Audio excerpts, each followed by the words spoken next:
nombre de Dios y de la patria se abre la sesión. Señora secretaria. Presidenta, no hay cuenta. La comisión está convocada para tratar dos proyectos de ley, el que modifica diversos cuerpos normativos con el objetivo de perfeccionar la regulación relativa a la contratación, prestación y pago del servicio de extracción de residuos sólidos domiciliarios, y además el proyecto de ley que promueve la competencia e inclusión financiera a través de la innovación y tecnología en la prestación de servicios financieros. Gracias, señora secretaria. Saludamos a la subsecretaria, la vemos ahí conectada. ¿Cómo está, estimada subsecretaria? Está muteada. ¿Cómo está usted? Muy bien, muy buenos días a todos, a todas. Ok.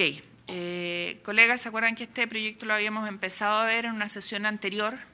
Surgieron varias dudas y tenemos el acuerdo con el Ejecutivo de poder despachar hoy día este proyecto para ser visto en sala el día miércoles.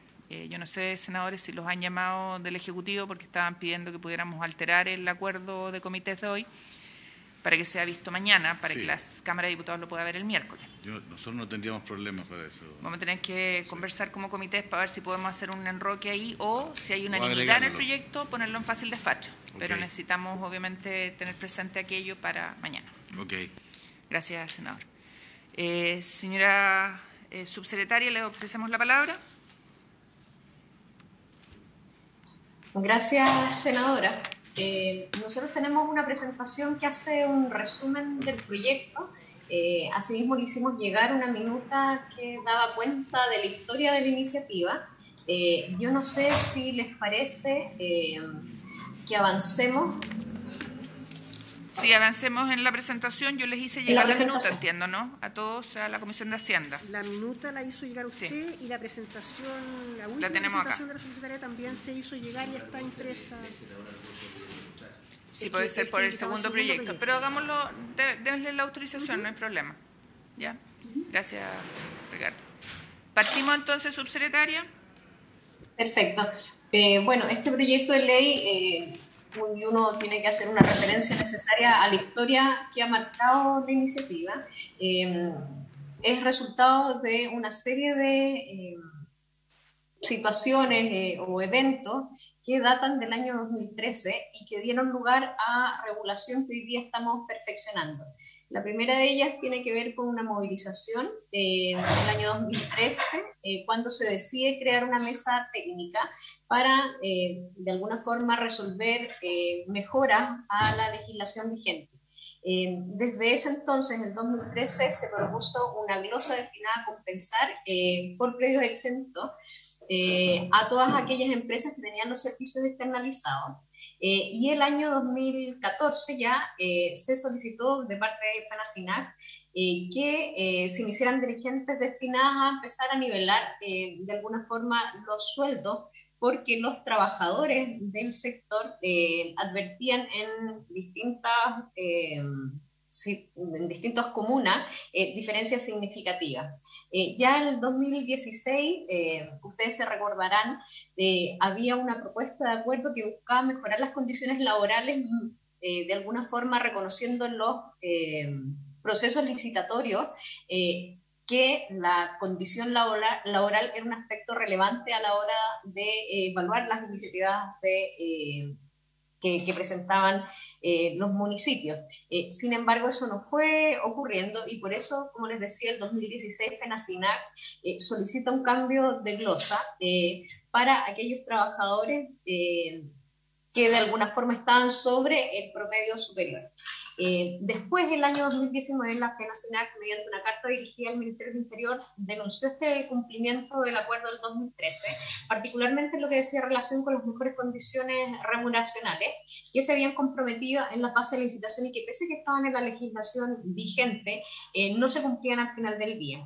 El 2019, por ahí por el 15 de noviembre, hubo una paralización importante de los servicios de recolección y de alguna forma se asienta esta nueva mesa de trabajo donde no solo que participaron naturalmente las federaciones de trabajadores, sino también se suma por una parte a las asociaciones de municipios, a MUCH-HM, a GESEM, que es la Asociación Gremial de Servicios Medioambientales. Y se establecen una serie de compromisos, algunos de carácter administrativo y otros que tenían que ver con modificaciones de la legislación. De alguna forma, lo que se hace es mejorar el proceso de reporte, captura, reporte y pago de esta bonificación para que se desarrolle dentro del mes de marzo de cada año, cuestión que se ha cumplido los últimos 2 años. Adicionalmente, se comprometió este proyecto de ley que estaba orientado a modificar la ley de compras públicas con el objeto de establecer los criterios mínimos obligatorios en las bases de licitación para todos aquellos municipios que externalizan sus servicios, entendiendo que el establecimiento de condiciones mínimas equivalentes tenía que desarrollarse sobre la base de tipologías de municipios, ser contenidas en las bases de licitación, ponderando de mejor forma las condiciones laborales, que es un aspecto o un criterio que ya está incorporado en la legislación vigente para esta y otras licitaciones que son intensivas en mano de obra. Adicionalmente, se determinaba que las condiciones de empleo y remuneraciones se establecían como un factor a ponderar en las licitaciones. Y es así como se presenta o se trabaja en este proyecto de ley en acuerdo con las asociaciones, con las federaciones, con el objeto, o 2 grandes objetos: asegurar que las municipalidades cuenten con los recursos necesarios para el pago oportuno de los servicios y de alguna forma que se establezcan procedimientos de modo tal que aseguren el adecuado y oportuno pago de los servicios acto seguido, a través de otro proyecto de ley, establecer que el cobro de los derechos a través de la tesorería se desarrolle oportunamente, porque lo que se ha verificado en el tiempo es que existen pocos incentivos para desarrollar el cobro de los derechos hacia hoy, por lo tanto, el mayor costo o el costo que tienen estos servicios no se condice necesariamente con los procesos de recaudación. Ahora, respecto al proyecto propiamente tal, como bien saben ustedes, el 21 de enero del 2021, mediante mensaje presidencial, se presentó el proyecto de ley con el propósito de modificar diversos cuerpos normativos, fundamentalmente la Ley Orgánica de Municipalidades y de Compras Públicas, para perfeccionar esta regulación. El 31 de agosto fue despachado del año pasado de la Cámara de Diputados, fue visto el 25 de enero en la Comisión de Gobierno del Senado y se despachó a informe para la Comisión de Hacienda, y es hoy día que estamos viendo. En el resumen, el proyecto de ley lo que busca es introducir un nuevo artículo 8.4 en la Ley Orgánica de Municipalidades, que en lo sustantivo permite que las municipalidades puedan celebrar convenios con Tesorería General de la República para que ellos puedan efectuar pagos a proveedores de servicios concesionados de recolección de residuos directamente con cargo a la recaudación de su impuesto territorial y del Fondo Común Municipal. Adicionalmente, en la discusión en la Comisión de Gobierno del Senado, se estableció una inhabilidad para ser candidato a alcalde a todos aquellos quienes, ejerciendo el cargo, no efectúen el íntegro y oportuno pago de las obligaciones contractuales en este servicio de recolección de residuos durante al menos 6 mensualidades pactadas dentro del año presupuestario. Porque si bien se discutió en algún minuto que podía ser incorporada como una causal de notable abandono de deberes, nos dimos cuenta que la verdad probablemente incorporarla no iba a tener toda la fuerza que si se incorporaba como una inhabilidad, dado la revisión que hemos hecho de otros procesos de notable abandono de deberes. Adicionalmente se estableció que las municipalidades que no hayan suscrito convenios con los proveedores de los servicios concesionados puedan solicitar a la tesorería el pago de todas aquellas facturas emitidas y no objetadas por el municipio y que se encuentran implagas por un plazo superior a 30 días contados desde la aceptación. Esto entendiendo que el no pago oportuno de los servicios ha redundado naturalmente en el no pago de las obligaciones que tienen las empresas para con sus trabajadores, y acto seguido en el incremento y un mayor costo financiero de estos contratos producto de el no pago oportuno. Y finalmente se estableció que las municipalidades pueden subrogarse en los proveedores de los servicios concesionados en aquellos casos en que por cualquier razón estos tuvieron deudas con los trabajadores por prestaciones laborales o previsionales. Y finalmente, también se establece una modificación al artículo 6 de la Ley de Compra, donde a propósito de las bases de licitación de los servicios de recolección de residuos, se señala que los municipios van a tener que sujetarse a ciertos contenidos mínimos que van a estar reservados a un reglamento que va a remitir el Ministerio del Interior a través de la subsecretaría. Adicionalmente se establece que las bases de licitación y las adjudicaciones sean sometidas a trámite de razón por parte de la Contraloría, y se pondera las mejores condiciones de empleo y remuneraciones en un 30% del total del puntaje de evaluación, que era uno de los criterios o aspectos más relevantes que no estaba suficientemente recogido. Eso en lo medular.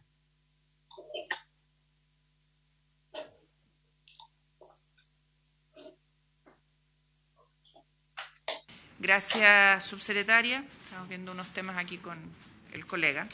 Ofrezco la palabra a los senadores y si la secretaria nos puede decir cuáles son los artículos en cuestión que debemos votar. Senador Coloma. La verdad es que estamos como con varios temas paralelos, así que yo entiendo.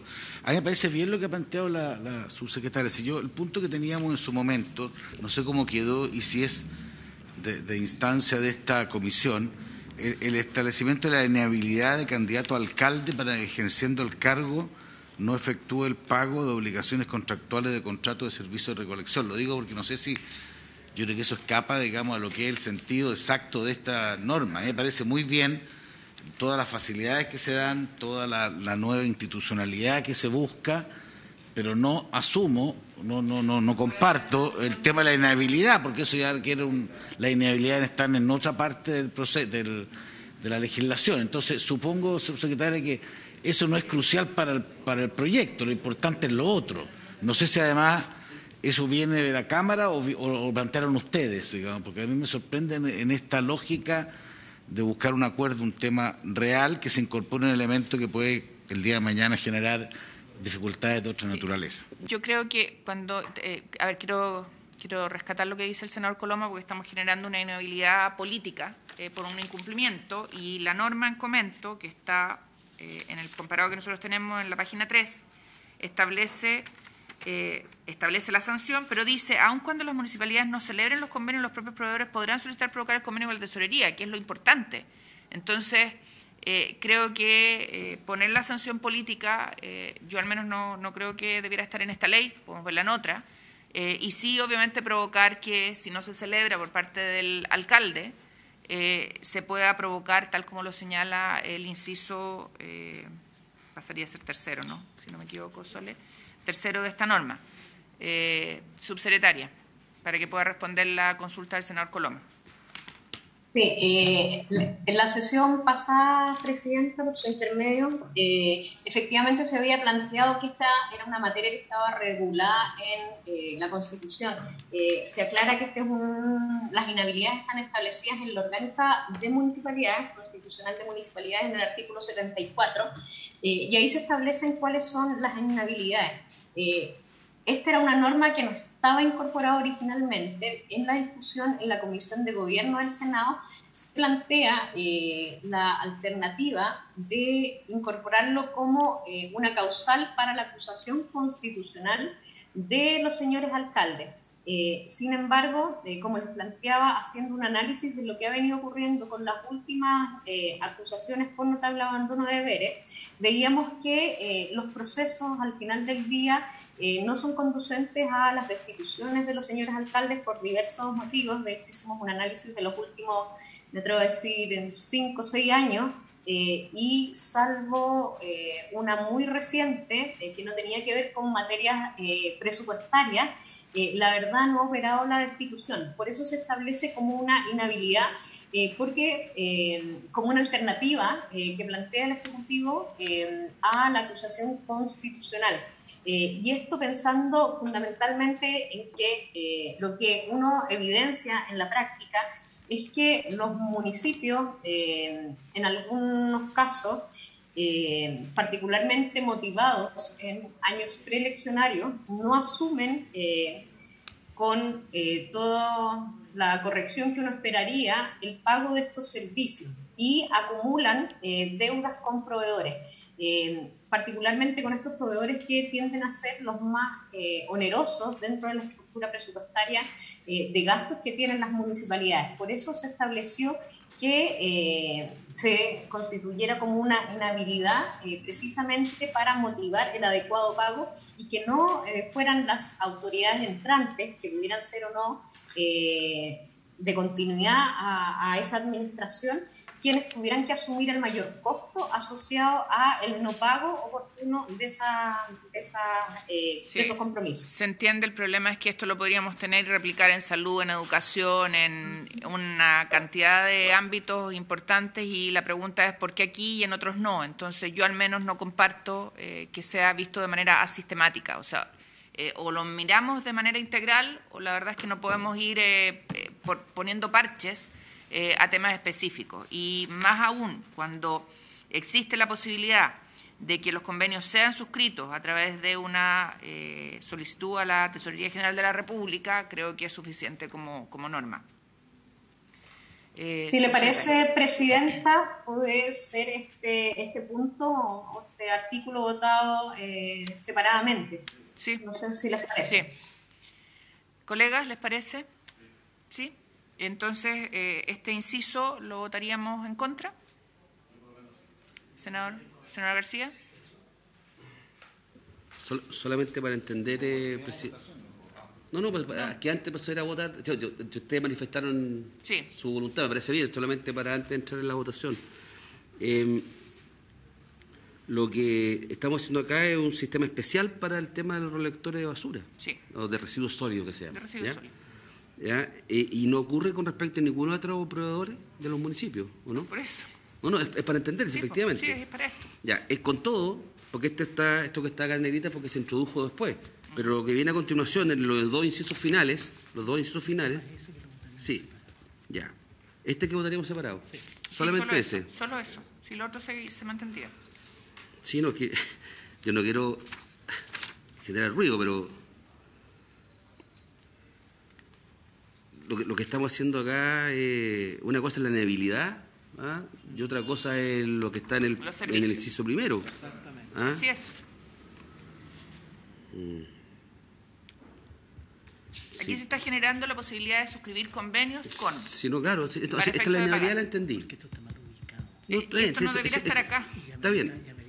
Estoy bien, estoy de acuerdo, eso lo puedo entender. Si mi preocupación era incluso más amplia, mi preocupación, para entender, más que preocupación, porque suena como negativo, ¿ah? Para entender bien lo que hace el artículo 8º cuáter, dice que se podrán celebrar convenios con la tesorería. Claro, la pregunta, ¿estos convenios se pueden hacer para otros proveedores de los municipios?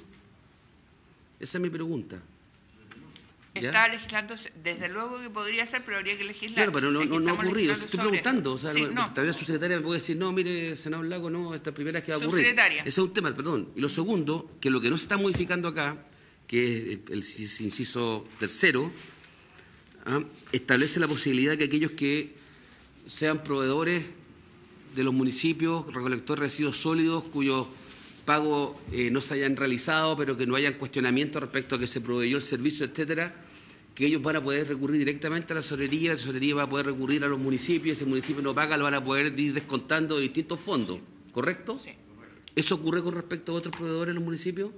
O sea, yo no estoy cuestionando, quiero entender que acá lo que se está haciendo es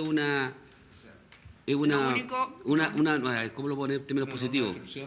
Exactamente, es una norma de excepción en favor de los recolectores de residuos sólidos, sí, que podría tratar de ser replicada por cualquier otro proveedor. O sea, no sé si los proveedores de salud con los hospitales pueden hacer lo mismo, etcétera. Podría ser, por eso yo puse como tema que no me parecía que se generara una inhabilidad respecto solo de este punto, cuando hay otros ámbitos Perfecto. Donde tenemos el mismo problema. Perfecto. ¿Cuál es el tema que hay acá detrás? Es que el que no se continúe con la prestación del servicio, aquí me corrige la subsecretaria, el que no se continúe con la prestación del servicio por deuda en esta materia hace que pongamos en riesgo sanitario a la comuna respectiva. O sea, le quiero decir que Valparaíso estuvo paralizado la recolección de residuos sólidos durante varios días producto de este tema. Exacto. Entonces esto lo vamos a resolver ahora, no me cabe ninguna duda. ¿ah? El tema si la inhabilidad, ahora esa es la discusión. Está bien. Y ese es el punto. Por eso, Perfecto. ¿habría Ya. acuerdo para esa parte, votarla en contra? Sí, esa parte sí. Senador Monte. Estoy solo recabando información, después se tomará la votación. Ya, ok, ya. ¿Algún otro tema? Porque si no le pedimos a la señora secretaria que nos diga las normas y pasamos a votar. Presidenta, en este proyecto la única norma de competencia de la comisión es precisamente la que se está discutiendo. El artículo 1, número 1, que agrega el artículo 8.4. Perfecto. Entonces pedimos votación separada de la primera parte del artículo que dice relación con la inhabilidad. Señora secretaria, toma votación. Se va a tomar la votación Sí. respecto del inciso Sí. segundo propuesto que dice relación con la inhabilidad para los alcaldes. Senador Coloma, En contra. senador García, En contra porque está mal ubicada, no corresponde en el artículo 8.4 que dice relación con la forma como se... Micrófono. ¿Está con micrófono? Sí, que dice relación con los con la forma como se podrían pagar los dineros que corresponden a las empresas que hacen el servicio de recolección de basura o extracción de residuos, como se les llama también. Y además porque yo creo que amerita una reflexión mayor.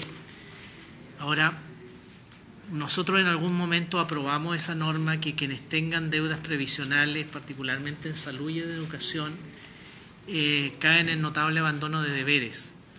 Y hemos escuchado de la subsecretaria que nos dice que es una norma que no está, no se está pudiendo aplicar. Qué bueno sería que pudiéramos nosotros conocer cuáles son las razones por las cuales hay dificultades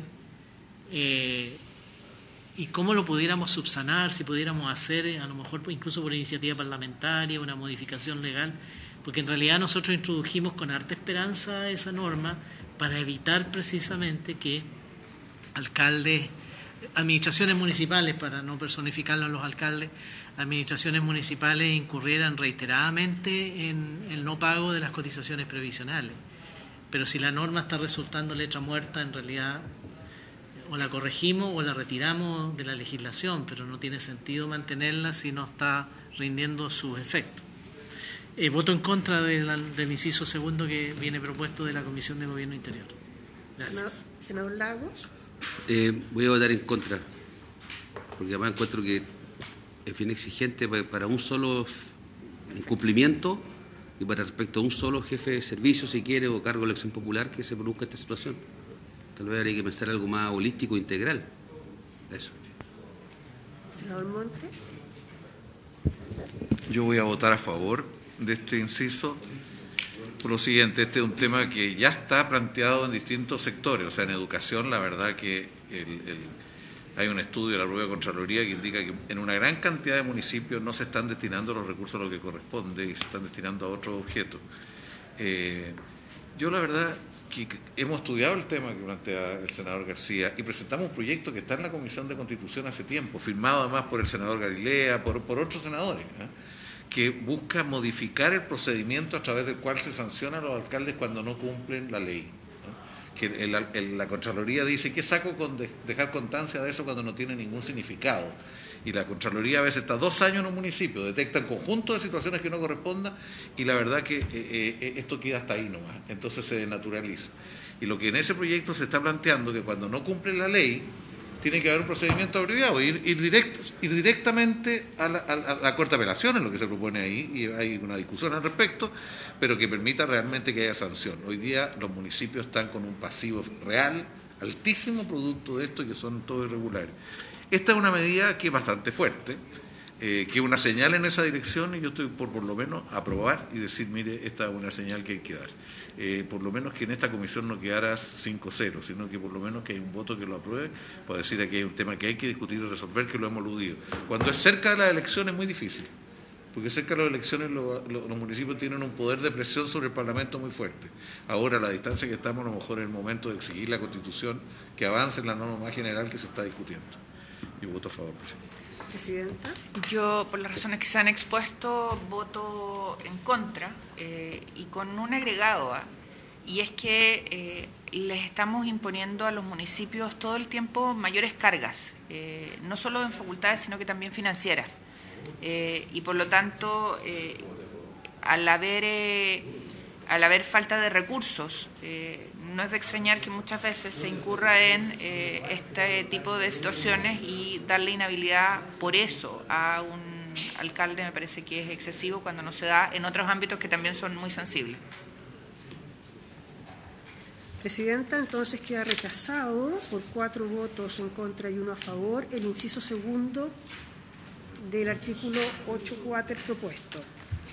El resto del artículo, Presidenta... Antes de que lo someta a votación, secretaria, me gustaría que la subsecretaria pueda responder una consulta que dice relación con la norma en que se establece que la Tesorería General de la República enviará los antecedentes al jefe de la unidad de control de la municipalidad respectiva, siendo aplicable lo dispuesto en el inciso segundo del artículo 81.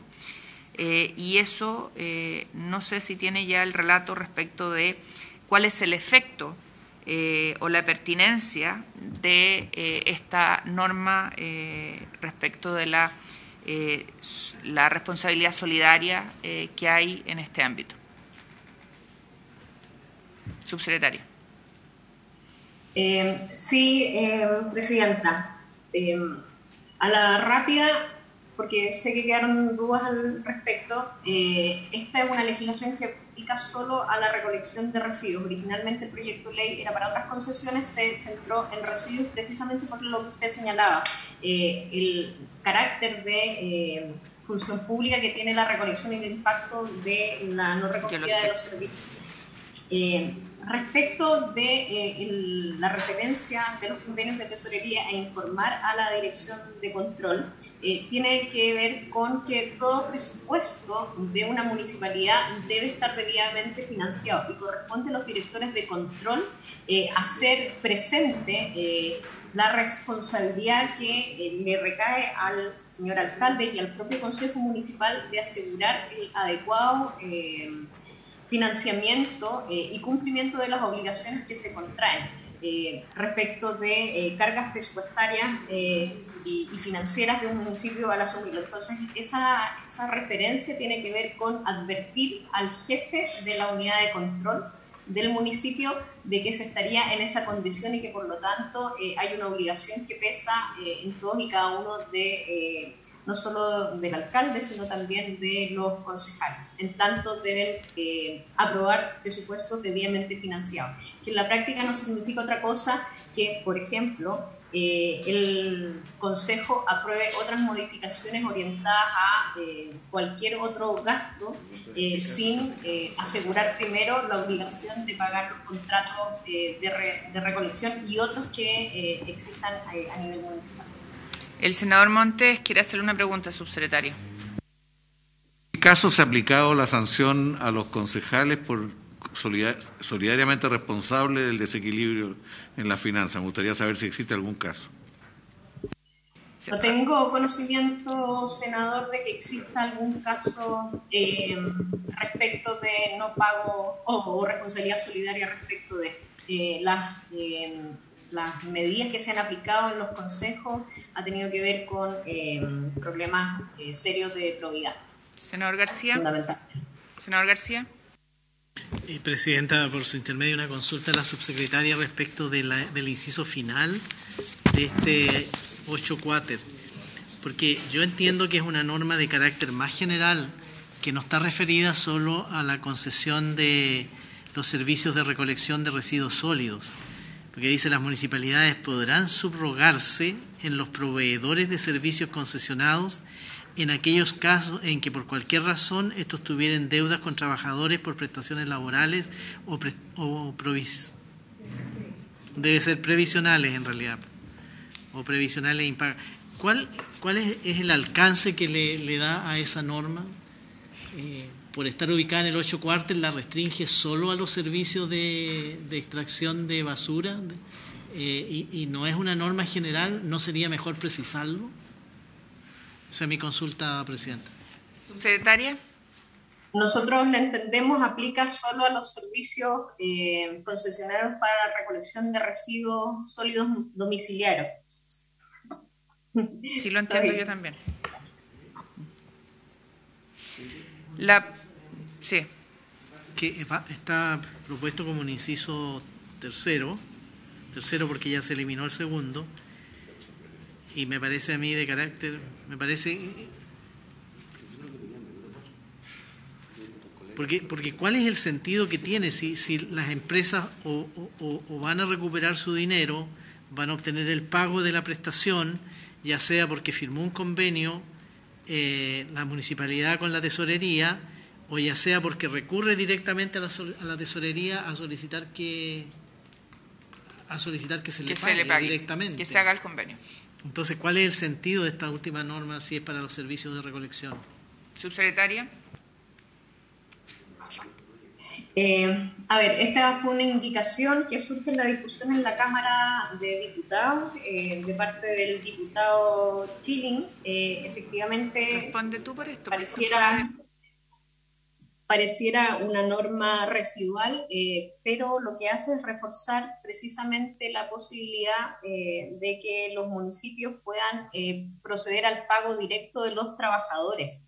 Eso es fundamentalmente el sentido, más allá de que efectivamente está dada la posibilidad de suscribir los convenios. Este trámite de suscribir los convenios pudiera tomar un tiempo adicional.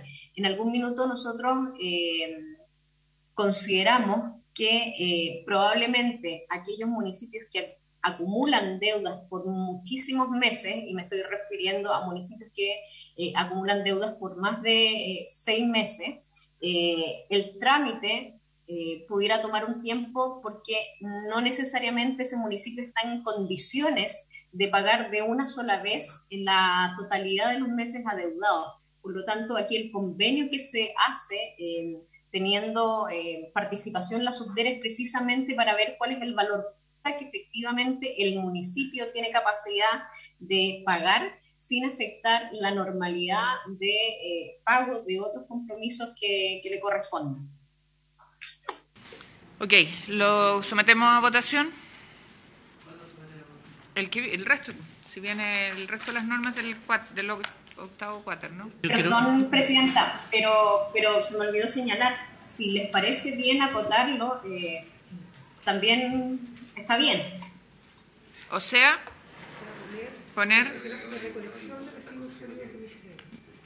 especificar que son de recolección de residuos sólidos domiciliarios. ¿Les parece? ¿Colegas? Ok, lo hacemos así.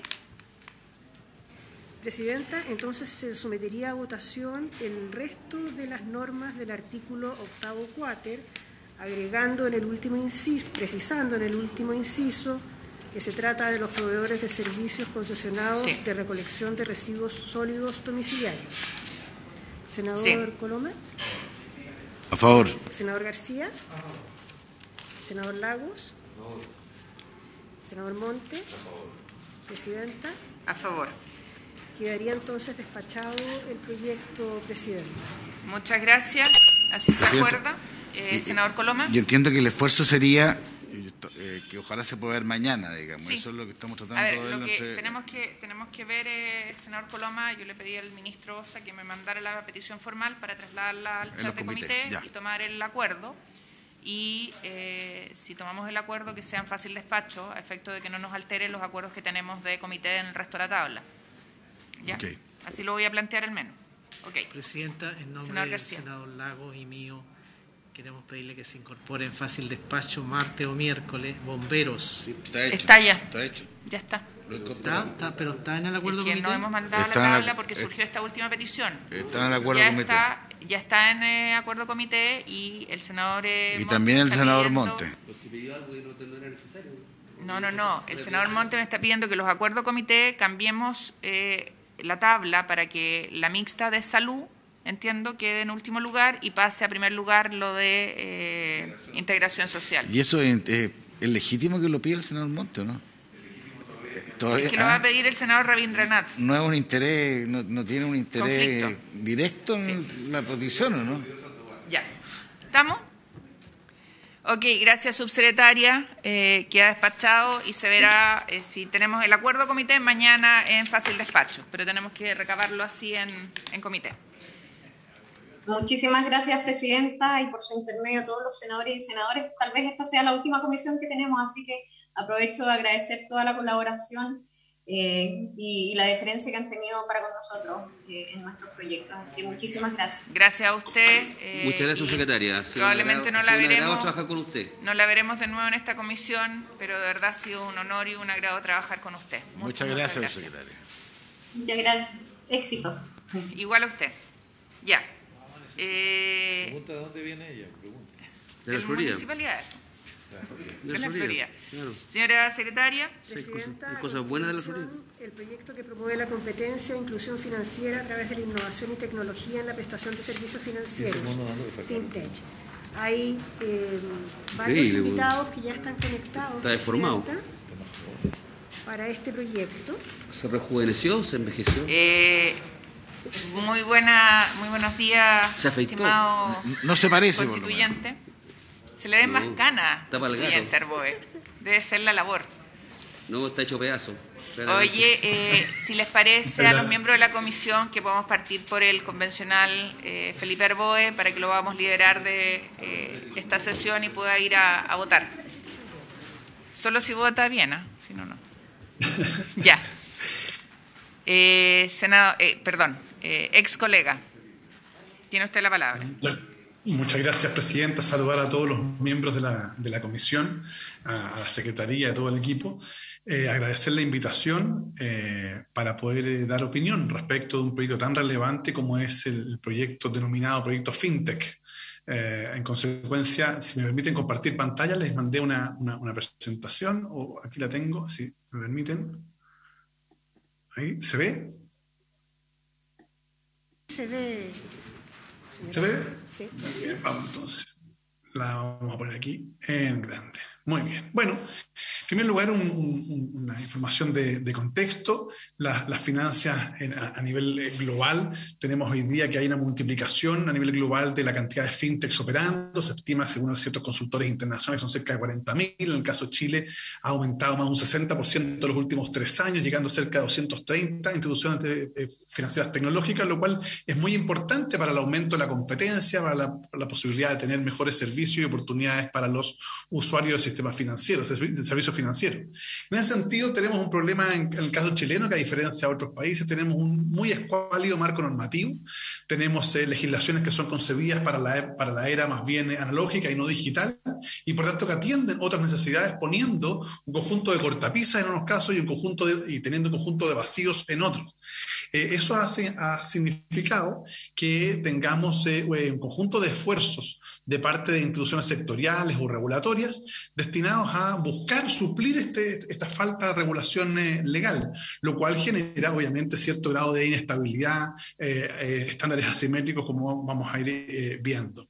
Cuando uno observa, por ejemplo, la ley de sociedad anónima sobre cuentas corrientes, fraude de medios de pago, la UAF, entre otras, además de la ley de transformación digital, documentos electrónicos, etcétera, hay un conjunto de normas que no necesariamente se hacen cargo de esta situación. En el caso de Chile, como decía, la carencia del marco normativo legal ha generado estas regulaciones reglamentarias que en algunos casos incluso llegan a ser contradictorias, y eso es un gran problema. Se valora que la CNF y algunos organismos públicos están evacuando un conjunto de circulares o regulaciones para intentar darle un marco regulatorio para que se muevan de buena forma, se disminuyan barreras de entrada, etc. Pero hay que advertir que en algunos casos las regulaciones de unos y otros servicios públicos están generando ciertas asimetrías e incluso deformación entre los operadores e incluso, como decía, cierta regulación contradictoria. Hay que eliminar barreras de entrada, permitir que haya nuevos actores a través de conjunto de normas, y por eso es muy importante adelante este proyecto de ley. Ahora, ¿cuál es? Es que hay que advertir que este proyecto de ley fue discutido en la Cámara de Diputados, como veremos más adelante, sin debate de contenido. Más allá de las exposiciones que se hicieron, ustedes pueden ver, la verdad, que la discusión, en particular en la Comisión de Hacienda, no duró más allá de 15 minutos, lo cual es bien delicado, digamos, para un proyecto de esta naturaleza. ¿Por qué lo decimos? Porque evidentemente es muy importante que se avance en esta materia. Miremos el ejemplo brasilero, que yo creo que es un ejemplo que debiera ayudarnos a sacar adelante. El sector financiero está altamente regulado por leyes y reglamentaciones emitidas por las autoridades reguladoras de este sector, como lo es el Consejo Monetario, el Banco Central, el Consejo de Valores Mobiliarios. El área financiera requiere seguridad jurídica para poder generar confianza en los consumidores, por lo que, de la misma forma, una serie de medidas y normas también rigen el funcionamiento de las empresas fintech en este país. A partir de la ley 12.865 del año 2013, comienza a generarse una especie de ecosistema jurídico administrativo en Brasil que permite, en estricto rigor, generando las bases, sentando las bases de lo que hoy día se conoce como las leyes fintech. Hay un conjunto de normas que fueron reconocidas en su oportunidad, que pudieron realizar transferencias financieras, emisiones de tarjetas, gestión de activos a terceros, gestión de cuentas de pago. Hay una resolución, la 4656, que estableció nuevos modelos de Direct Company, Interperson Loan Society, para regular las tecnologías financieras de crédito. Brasil está desarrollando dos iniciativas del Banco Central que generan cambio en el sistema financiero y de pagos del país, el Open Banking y el PIX. El Open Banking se refiere, como ustedes ya lo saben, al empoderamiento de los clientes bancarios sobre sus datos e historial financiero. De esta forma pueden dar autorización a las fintech de consultarlos, y es obligación de los bancos a abrirlos a través de apertura de integración de plataforma, sea de web scrubbing o interfaz de programación de aplicaciones abiertas. Basa en el principio que el propietario de los datos es el cliente y no la entidad financiera. Y hay un elemento clave, la propiedad de los datos. El sistema de fintech y el sistema financiero está funcionando a nivel global sobre la base del intercambio de información para ser mucho más eficiente, por un lado el sistema, mucho más abierto a la competencia, pero también mucho más comenzó a finales del 2020, pago instantáneo que permite realizar transferencias y pagos que se realizan 24/7, incluyendo los fines de semana y festivos, de una especie como de... Se fue la señal. Perdón. ¿Se fue la señal? Sí, ¿Volvió ahora sí, no? ahora sí. Ya lo digo que el sistema PIX es un sistema que permite, digamos, a los bancos financieros operar 24/7, incluso fines de semana, una especie como el CIF de Europa. Ser originado Rusia, digamos, a propósito de la invasión que ha hecho a Ucrania. En este nuevo entorno existe, a raíz del sandbox regulatorio, es decir, lo que tiene hoy día el ecosistema jurídico administrativo brasileño, ha permitido avanzar en una regulatoria previa. El camino para que las fintech puedan su actividad.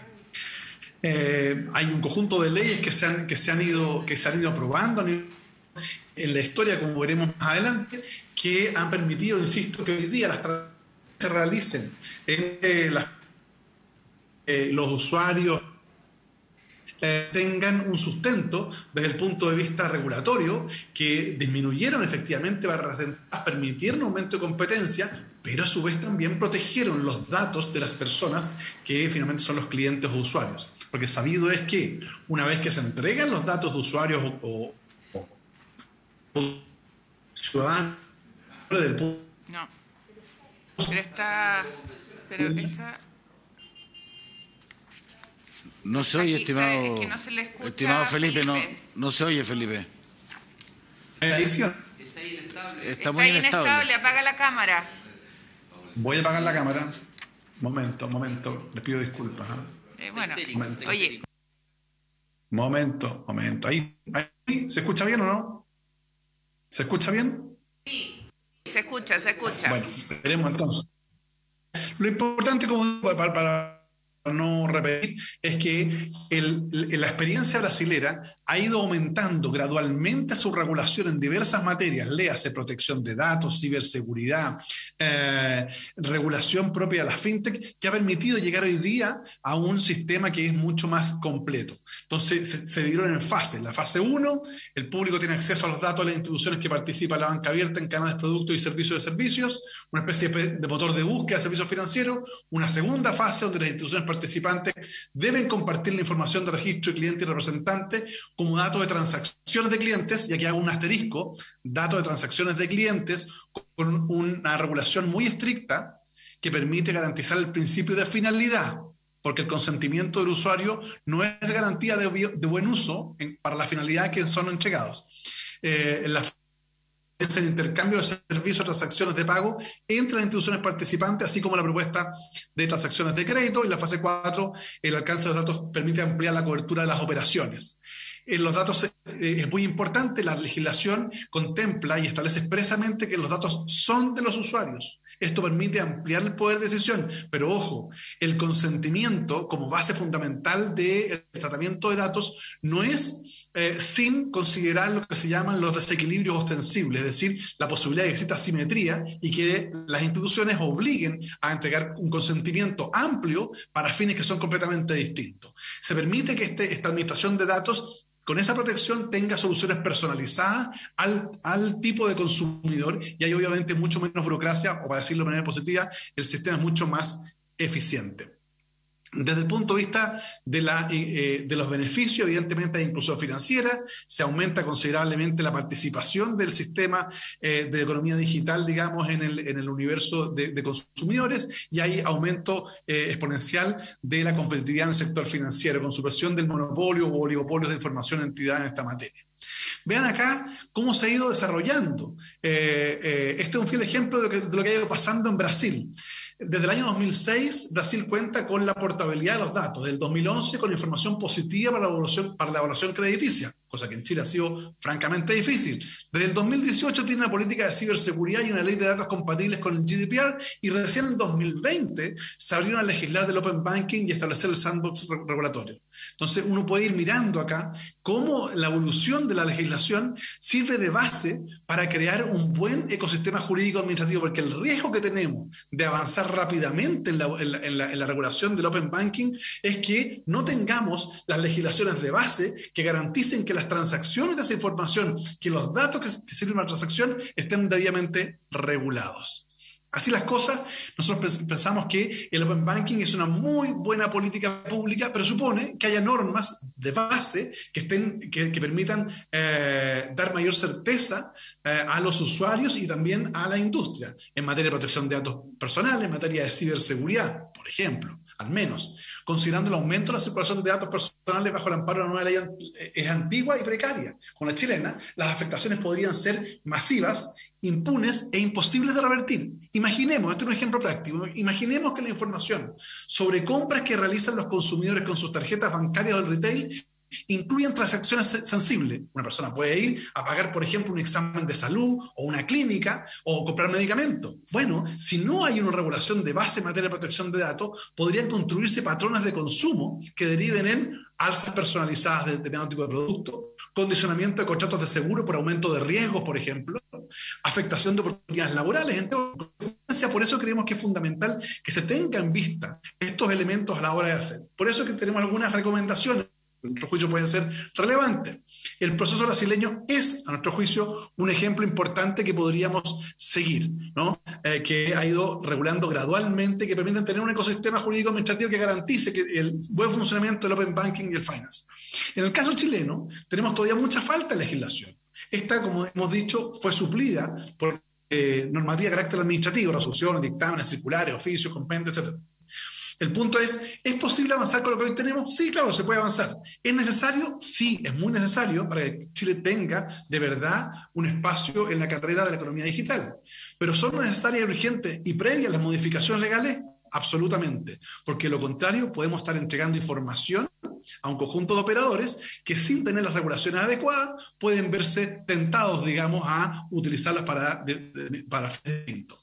Desafío de la economía y la industria, desarrollar nuevas tecnologías y aplicarlas para barreras de entrada. Del regulador, establecer estándares de competencia y avanzar más rápido en regulaciones para tener unas normas sostenibles en el tiempo, con pleno respeto a los derechos de las personas y a la libre competencia. Advertencia y recomendaciones. Este es un proyecto que tiene 45 artículos permanentes y 7 transitorios. Modifica 16 leyes o cuerpos normativos, incluido el Código de Comercio. Es un proyecto de ley, como dije antes, que fue prácticamente sin discusión de contenido en la Cámara de Diputados. Por tanto, lo que ustedes hagan en esta comisión va a ser lo que haga el Parlamento chileno, porque no se ha discutido, salvo, insisto, las presentaciones institucionales. Recomendación. Yo invitaría a la autoridad brasileña para conocer la experiencia, para evitar cometer errores. Incorporaría como sujetos obligados, por ejemplo, de la CMF, a los burós de información, que son actores fundamentales y hoy día carecen de regulación. Separaría el proyecto por áreas temáticas para que se haga una expedita tramitación, muy importante. Empoderaría, por ejemplo, a la CMF como autoridad pivote en el tratamiento de datos personales de carácter económico, financiero, bancario y comercial. Complementaría la circular 2294. Miren lo que podría ocurrir. Si uno complementa la circular 2294 de septiembre del 2021, uno podría incluir las cajas de compensación, mutuales y créditos automotrices, y dándole potestad incluso, no solo para manejar la información en manos de la industria, sino, como es hoy día, que son informes semanales, sino regular la firma y finalidad de esa información y el acceso bajo un régimen de sanciones por incumplimiento. Y insisto en esto, incluir a los burós de crédito en sujetos regulados por la CMF, porque si vamos a tener para esta economía digital y para las fintech como elemento central los datos para crear patrones de consumo, entonces es clave que quienes administran los burós de información estén regulados por la CMF. Y evidentemente también creemos que hay que abordar temas tan delicados como, por ejemplo, el rol de las sociedades de apoyo al giro en esta nueva relación de la industria y las potestades que se le confieren a la CMF a este respecto, que es un elemento determinante. Entonces, y aquí termino, recomendamos enfrentar esta discusión de manera integral, teniendo a la vista los contenidos de los proyectos de ley en actual tramitación de protección de datos personales, de ciberseguridad, y ojo, hay uno de consolidación de deudas enviada por la misma autoridad económica del gobierno que está en la Cámara de Diputados. Uno podría eliminar ese proyecto de ley e incorporar, como ya he dicho, por vía de este proyecto de ley, 1 o 2 artículos que complementen la circular 2294 y creen un sistema de consolidación de deuda a mano de la CMF, incorporando, como decía, a las cajas de compensación, a las mutualidades, a los sistemas de créditos automotrices, entre otros, para tener una información completa.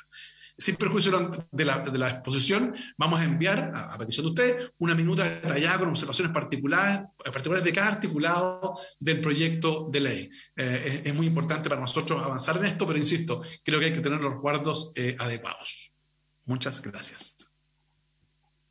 Muchas gracias, ex colega. Y aquí me preguntan que qué tiene que ver el código QR con ADEL y esta presentación. No, lo que pasa es que eso fue un error, digamos, del asesor, que ya está despedido, no se preocupen. A lo mejor está muy romántico. Es que la canción está mejor que la presentación. Bueno. No, una broma. Es una broma interna para los que están siguiendo el tema. La verdad es que es una muy buena iniciativa, se agradece, ex colega, porque tener el código QR para que te derive a la ley, a la presentación, etcétera, es una muy buena idea, pero hubo ahí un error de código. Se los voy a mandar, se los mando corregido ahora. Eso, por favor. Vamos a escuchar igual a de él porque nos gusta a todos, pero... Sí. No es malo. No es malo. Podría haber sido otro link que hubiese sido... Pasa que una forma de poder enfrentar lo que está pasando en la convención.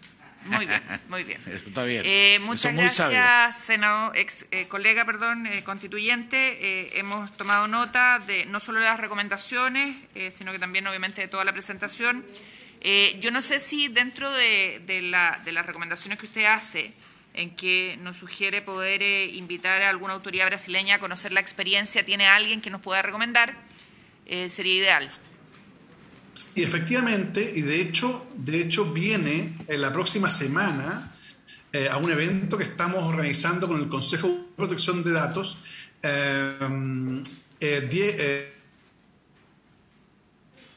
El director de la Oficina de Protección de Datos de Brasil va a estar en nuestro país para participar de un encuentro que estamos organizando en la convención. Quizás les podría dar el dato para que ustedes lo puedan invitar y puedan contar su experiencia.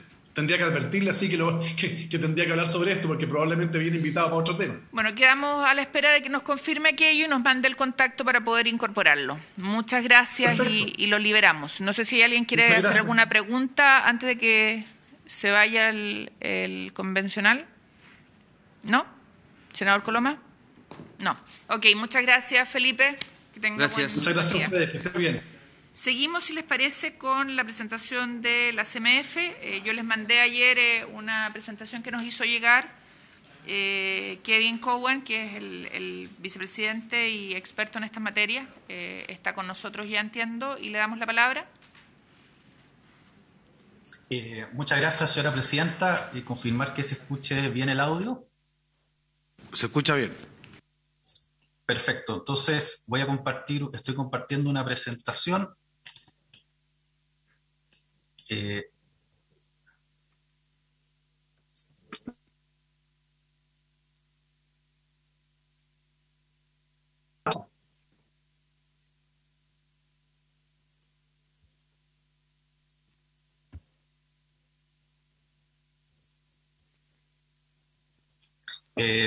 Perfecto, entiendo que ahí se ve adecuadamente la presentación.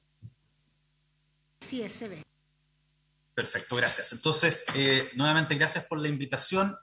Este es un proyecto tremendamente relevante para la CMF y por lo tanto comienzo por plantear nuestra absoluta disposición, obviamente, en esta reunión y las que sean necesarias para avanzar en aclarar algunas de las dudas que tengan los miembros de la comisión sobre esta iniciativa. En términos generales, lo que quiero hacer en esta presentación es y recordar a los miembros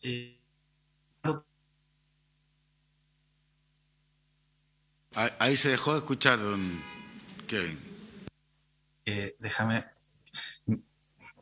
voy a apagar la cámara entonces. Sí, parece que somos nosotros los del problema, pero agradecemos igual el gesto de apagar la cámara y procedemos. Perfecto. Ok. Entonces, quiero hacer 5 cosas en el tiempo, señora presidenta. Volver a explicar qué son las fintechs, las finanzas abiertas, y en particular dar algunos lineamientos y antecedentes de lo que ha ocurrido en Chile con esto, plantear los problemas del marco legal vigente y por qué creemos que es urgente avanzar en esto, resumir qué hace el proyecto en sus cambios sustanciales y los artículos complementarios para después bajar a los efectos esperados, que son varios, y terminar con algunas reflexiones finales desde la perspectiva de la comisión.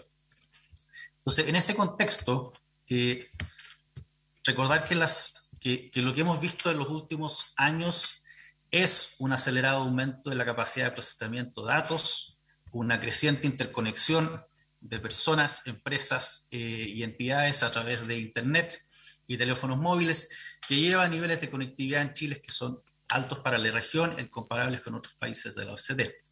En ese contexto hemos visto un surgimiento relevante de nuevos modelos de negocios, productos, nuevos canales de distribución o nuevos procesos de apoyo a empresas financieras tradicionales, que es lo que estamos hablando cuando discutimos el fintech. En Chile, como no son entidades reguladas, no tenemos datos duros administrativos, entonces confiamos en una serie de encuestas para hacer este diagnóstico, pero en base a estas mismas encuestas vemos que hay más de 180 emprendimientos activos en Chile de fintech, y esto es un crecimiento del 60% del 2022, entre el 2021 y 2019. Y un punto creo que también muy relevante para la Comisión es que un conjunto importante de estas fintech plantean en sus modelos de negocios ofrecer productos o servicios a hogares de menor ingreso, en el sentido de un objetivo declarado de inclusión financiera. El punto principal, señora presidenta, es que estos desarrollos no están siendo recogidos por el marco regulatorio actual. En paralelo, y acá me puedo apoyarme en la presentación que hizo el constituyente Arboe, se ha ido consolidando en Chile y en el mundo la visión de que los datos, incluyendo los financieros, son de las personas y no de las personas que las gestionan. Y en ese contexto se instala el concepto de finanzas abiertas, donde las entidades financieras entregan aquella información que autorizan sus clientes a otras instituciones financieras. ¿Con qué objetivo? En primer lugar, y en ese sentido estrechamente de la mano con los conceptos de portabilidad, para permitir una mayor competencia, porque uno efectivamente puede portar su información a un tercer proveedor de servicios que puede ofrecerle mejores condiciones. Un otro ámbito donde hemos visto un desarrollo importante en esto es ofrecer servicios personalizados que ayudan a las personas a mejorar sus finanzas personales, y de similar manera hay una serie de actores que están ayudando a las pymes a mejorar su gestión financiera, tributaria, con datos reales que los clientes proveen y que permiten entregar soluciones y visiones actualizadas. Un punto acá importante, y por eso el proyecto tiene estos dos componentes, es que el fintech y las finanzas abiertas se complementan. De hecho, muchas fintech se basan justamente en el uso de información autorizada para parte de sus clientes, y muchos de los beneficios de esta industria vienen de la mano de un acceso mejor a información. Como le dije, tenemos aproximadamente 180 empresas fintech en Chile en diversos ámbitos. Hay un conjunto relevante de empresas, y esto voy a detallarlo en dos láminas más adelante, que cumplen con funciones de financiamiento a pymes. Esas son las plataformas de financiamiento, plataformas de ya sea capital o préstamos. Tenemos un conjunto importante de fintech que están en los medios de pagos, ya sea medios de pagos centralizados o a través de criptos, y un conjunto importante que, como les dije, entregan servicios a las pymes o a las personas para mejorar su situación financiera. Y en la última encuesta, fintech también un aumento en empresas que trabajan en digitalización de productos de seguros. Quizás es útil acá dar algunos ejemplos que no pretenden ser representativos del conjunto completo, pero creo que sí dan alguna idea de qué es lo que está ocurriendo en Chile con este sector. Desde la perspectiva de las pymes o fintechs que proveen servicios concretos a empresas de menor tamaño, probablemente el desarrollo más relevante son efectivamente estas plataformas de financiamiento colectivo. Lo que hacen estas plataformas es que juntan a empresas de menor tamaño con ahorrantes, y el ahorrante tiene la posibilidad de invertir en o financiar un crédito en esta pyme. Esto se hace con crédito directo también o con facturas. Lo que hace la plataforma en ese sentido es entregar información y gestionar los pagos, porque el riesgo de crédito lo asume el ahorrante. Al 2020, con datos que recabó el BID con la Universidad de Cambridge, el monto total de financiamiento alcanzó los $804 millones. Si bien esto es un monto acotado en términos del tamaño general del sector financiero chileno, es un monto que está creciendo a una velocidad promedio de 83% en 2013, y de hecho el último dato, que es como les dije, 800 millones, crece 64% en 2019. Estas plataformas tienen el potencial de dar mejores condiciones de financiamiento y servicio para las pymes, otorgando créditos más baratos, acceso más cercano, pero por cierto, tienen potenciales riesgos muy relevantes para ahorrantes, especialmente aquellos que no entienden la información provista o efectivamente ante conducta inadecuada por parte de la plataforma. Un segundo ámbito donde hemos visto, como les comenté antes, en las 180 empresas hubo un desarrollo relevante, es la posibilidad de que pequeñas empresas accedan a pagos digitales sin necesariamente la necesidad de contratar un punto de venta con el mundo de los adquirentes. Dentro de este contexto está el concepto de los iniciadores de pago, donde lo que hace la pyme es disponibilizar un botón de pago que permite al cliente transferir fácilmente recursos a dicha pyme a través de una transferencia electrónica montada sobre los sistemas TEF. Sin duda, esto tiene un tremendo potencial para digitalizar el pago de las pymes con menores costos, lo cual ha sido particularmente importante, como ustedes saben, en el contexto actual de la pandemia. Pero por cierto, la manera en que esto está operando hoy tiene importantes riesgos, también eventuales riesgos de ciberseguridad para los actores tradicionales que participan de esta forma. Por el lado de las pymes, yo creo que dos ejemplos del tipo de productos que se está desarrollando. Por el lado de las personas, plantear también dos grandes líneas de desarrollo donde hemos visto desarrollos pymes. El primer conjunto, yo diría que de fintech, son a la gestión financiera y al acceso a las deudas, por parte de personas. Familias autorizan, estas fintech apoyan a la familia en la planificación financiera, ahorro y en construir carpetas de crédito que permiten mejores condiciones con los bancos. Que mucha de la educación financiera más práctica es la que se desarrolla a través de la extracción de datos reales, y lo que hacen es justamente ayudar a las personas a planificarse, entre otros roles.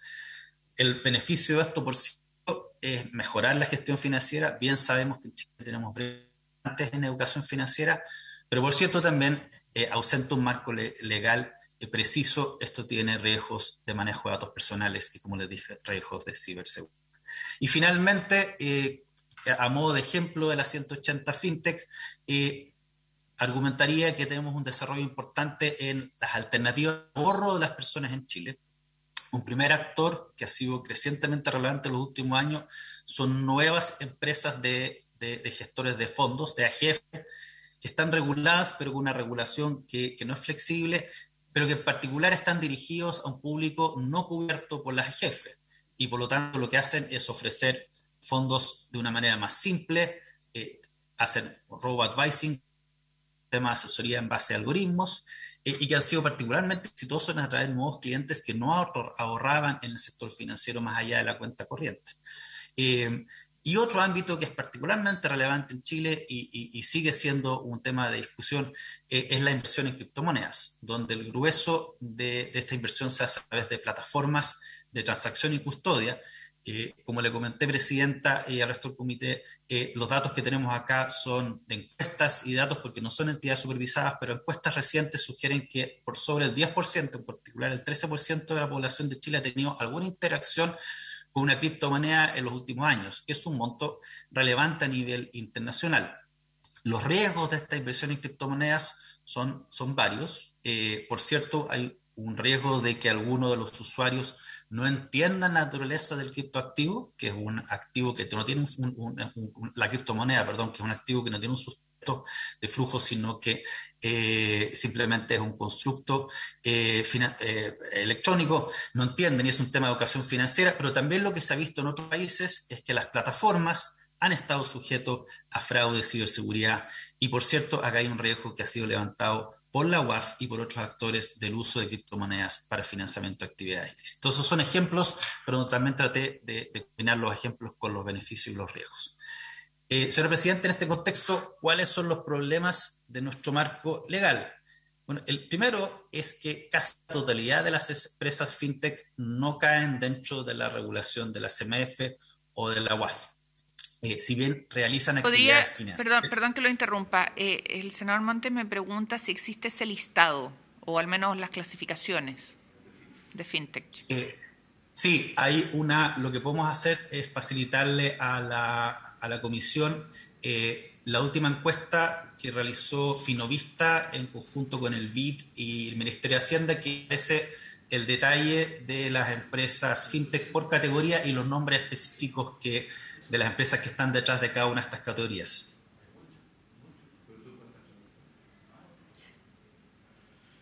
Señora Presidenta. Un segundo, senador Monte, ¿alguna pregunta más? ¿Nos pueden mandar ese listado? Sí, se lo mandamos saliendo de la comisión de Ok, adelante, gracias. Perfecto. Entonces, como les comentaba, casi la totalidad de las empresas fintech no son reguladas, más bien la excepción son las que están dentro del perímetro de la CMF. Y los riesgos de esto es que, si bien estas empresas son innovadoras en la manera que proveen el servicio, los mismos riesgos que han llevado a regular a los actores tradicionales financieros están presentes en esta actividad, y por lo tanto riesgos para inversionistas y clientes son relevantes en el mundo fintech. Creo que esto es particularmente relevante, señores miembros de la comisión, dado que, como les comenté en un principio, muchas de las fintech buscan trabajar con pequeñas empresas y hogares para los cuales alguna problemática en términos de pérdida, de ahorro, desinformación, es particularmente costoso por el impacto que tiene la riqueza o situación financiera de la empresa. Por otra parte, lo que hemos visto en Chile es que la falta de un marco normativo genera un componente de incerteza jurídica para las fintech, que ha evitado que alguna de estas empresas haya crecido o se ha desarrollado. De hecho, como bien dijo el comisionado Arboe, el constituyente Arboe, en Brasil hay una ley más avanzada de fintech, y lo que se ha visto en Brasil es que una vez que se avanzó en la ley, de hecho se potenció el crecimiento de la fintech en el contexto de un marco legal ordenado. Y por cierto, como les comenté, en algunas de estas fintech es relevante el riesgo de lavado de activos, temas que ha levantado la UAF también en varias ocasiones. Entonces, ese es el principal problema del marco legal, el hecho de que un conjunto grande de las fintech no están reguladas. Para el subconjunto menor que sí están reguladas, la regulación está construida particularmente en la Ley Única de Fondo, la Ley de Mercado de Valores y la Ley de Sociedades Anónimas, en base a lo que eran las mejores prácticas regulatorias y el desarrollo del mercado de hace 1, 2 o 3 décadas. Y por lo tanto, la supervisión que nosotros debemos hacer de estas entidades reguladas es muchas veces ineficaz y a veces costosa, llevando un mal uso de recursos públicos y una supervisión ineficiente. Entonces, el segundo gran problema. Y el tercer gran problema es que no tenemos en Chile un marco normativo para las finanzas abiertas. Las empresas están realizando actividades con los datos autorizados de las empresas, pero hay una serie de problemas por la ausencia de un marco legal. Uno, no necesariamente las entidades financieras entregan la información en formato idóneos. Dos, hay por cierto un riesgo de mal uso de datos y riesgos de ciberseguridad en las empresas tradicionales que se conectan. Y finalmente, un tema que hemos visto en varias ocasiones, una fuente importante de conflictos entre los actores fintech y los incumbentes que se dan alrededor justamente de la ausencia de un marco regulatorio claro y que muchas veces traba el desarrollo de este marco. En ese contexto, ¿qué es lo que hace este proyecto de ley? Lo primero y más claro es que amplía el perímetro de la Comisión para el Mercado Financiero y, por cierto, de la UAF, para incluir actividades fintech que son similares a las que hoy se regulan en el mercado de valores. La ley en ese sentido empieza a regular las plataformas de financiamiento colectivo, regularía los mercados secundarios y custodia de instrumentos financieros que no están regulados hoy, incluyendo las criptomonedas, entidades de asesoría de crédito que ayudan a las personas a conseguir mejores condiciones, y finalmente un conjunto de actividades que no alcanza a explicar en detalle, pero que tienen que ver con la automatización de compras y órdenes por parte de individuos o empresas en la bolsa a través de plataformas que no está regulado adecuadamente hoy. Entonces, ese es el primer gran cambio de la ley. El segundo gran cambio de la ley es justamente crea un marco específico para finanzas abiertas. Se estaría avanzando en un marco específico de finanzas abiertas regulados que obliga a instituciones financieras a compartir datos cuando el titular lo autorice, y esto es crucial. Y la ley establece una entrada inicial de ciertos intermediarios financieros que estarían obligados, y después un proceso gradual donde la CMF, bajo proceso normativo, con consulta pública, puede ir ampliando ese conjunto de actividades. Le da las facultades a la CMF de regular las entidades que entregan información y las entidades que utilizan la información. En ese sentido, se refuerza el resguardo de las personas que participan voluntariamente en estas actividades de finanzas abiertas, y muy en específico se regulan los iniciadores de pago, que son estas figuras que les comenté antes, que permite a las personas y a las pymes pagar a través de sus cuentas corrientes bancarias u otras plataformas, a través de botones de pago, mecanismos que introduce competencia al esquema de 4 partes tradicional.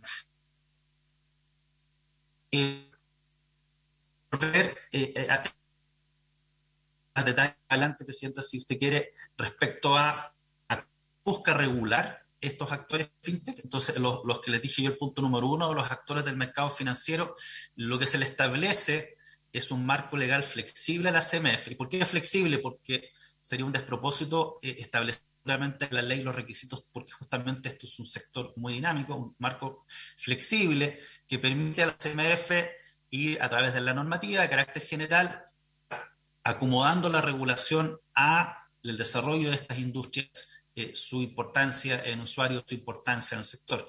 Y lo que se busca entonces es tener herramientas que permitan evitar problemas de asimetría de información, asegurando que la información que se entregue sea suficiente, veraz, oportuna y simétrica, evitando eventuales conflictos de interés, donde una plataforma o un robo-advisor no actúa en el genuino interés del cliente. Diversos ámbitos de riesgo operacional, donde producto de error, omisión, fraude, haya problemas en las plataformas de criptoactivos, en las plataformas de financiamiento, y dentro de esto también, por cierto, darle a la CMF la facultad de establecer requisitos de acción y de prevención de lavado de activos y financiamiento de terrorismo, y en aquellas fintech donde efectivamente el balance de la fintech se ponga entre los clientes y las inversiones, por ejemplo, en casos de custodia, se pueda establecer requisitos de capital, endeudamiento y liquidez. Y la manera que eso se hace son las herramientas que la CMF ha venido aplicando desde ya varias décadas a través de las SBS y ex-SPIF, que es requisitos de registro, garantías, solvencia, gestión de riesgo, acreditación y formación. La tecnología es nueva, los riesgos son similares, señor presidente. Aparte de esto, el proyecto establece algunos cambios legales complementarios que potencian el desarrollo de tecnología financiera en Chile, haciendo un resguardo de la integridad del mercado y en particular de los clientes. En eso, un primer cambio tiene que ver con el mundo bancario de pagos y se aclara que las criptomonedas estables son parte del sistema de pago y por tanto reguladas por el Banco Central. Las criptomonedas estables son aquellas que prometen entregar a quien compra la criptomoneda la misma cantidad de pesos después de un tiempo. Y por lo tanto abordan uno de los grandes problemas que han tenido la criptomoneda, que es su volatilidad, y pretenden ser una parte importante del sistema de pagos. Por ejemplo, Tether en Estados Unidos ha llegado a un nivel relevante, donde efectivamente hay empresas, especialmente financieras, que están pagando con estas monedas estables.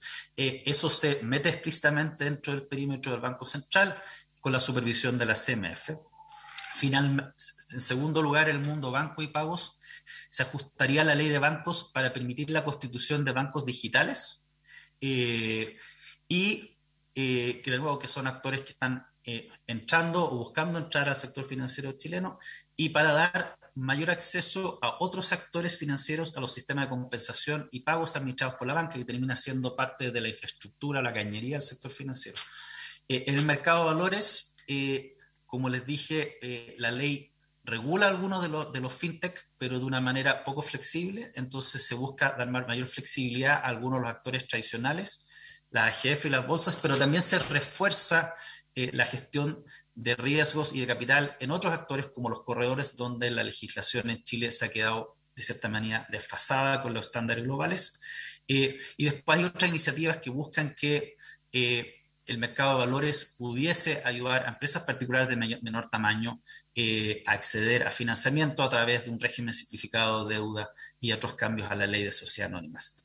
Y finalmente, la ley avanza por el lado de seguros, en posibilitar la figura de los seguros inclusivos, que son seguros muy simples, de fácil contratación, y un tema que en Chile ha sido está siendo relevante, pero el marco legal no permite fácilmente su desarrollo, que son los seguros paramétricos, que son seguros que pagan no contra la constatación de un daño, sino que contra la realización de un evento, por ejemplo, un terremoto. Y esto es un seguro que es más barato, potencialmente más simple para el usuario, y que nos ayudaría a ir cerrando brechas que tenemos en cobertura de riesgo muy importante en hogares y empresas. Los efectos esperados entonces con esto son, yo diría, estos 6 bloques en particular. Uno es prevenir incumplimiento y fraude en un sector hoy desregulado y un sector que ya está creciendo, que ya está tomando ahorro a las empresas, que está haciendo pagos, está usando datos. Y de ahí la urgencia de avanzar. Segundo, establece estándares de idoneidad a los productos ofrecidos. La ley establece la necesidad de que todos los oferentes, en particular los fintech, ofrezcan productos que sean idóneos a las personas que los ocupen. Una problemática que ha ocurrido no solo en Chile, sino en otros países respecto a la oferta de productos financieros que no lo son. Un tercer efecto es fomentar la creación de empresas fintech. La experiencia de otros países, como les mencioné, llega con un marco regulatorio claro, facilita el crecimiento y eso tiene los beneficios de generar nuevos productos e inclusión financiera. Quizás el cuarto punto sí me gustaría detenerme algo más.